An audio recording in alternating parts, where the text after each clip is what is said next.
Today I have a Moto Z4 with the most impressive impact I've seen in a while. This one is dead center, quite a bullseye. This is an actual crater in the glass, not unlike those on the moon.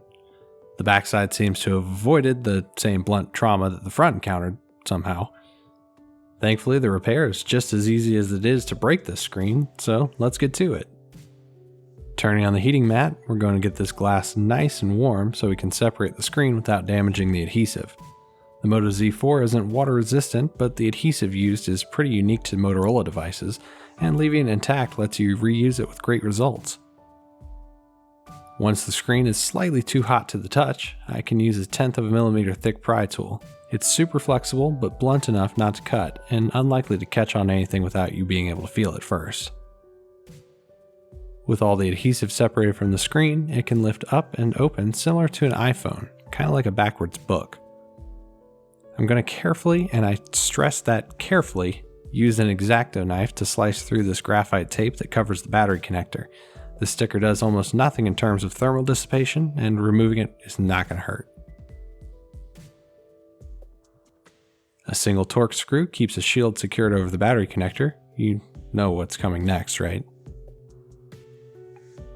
Disconnecting the battery is pretty important. The display ribbon connector is covered with a thin piece of electrical tape. Then the latch can be popped from the board and the screen is free to come out. I'll add some tape primer to the replacement screen. This will help it stick to the existing adhesive with factory-like results. Uncover the fingerprint viewfinder. This display ribbon is frustrating for a few reasons. For starters, it's too short. Angling the screen is tricky. Second, once it finally is connected, it doesn't look like it is. Gold contacts are still exposed, and the white alignment line doesn't match up with the ones on the board.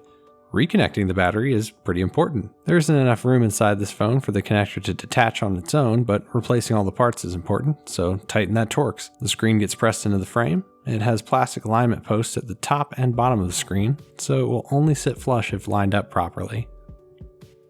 I'll grab the USB-C charger and make sure everything is still working properly. This one is looking great. It's fixed up and ready to go. Thanks for joining me. Let me know in the comments if this helped you, and I'll see you next time.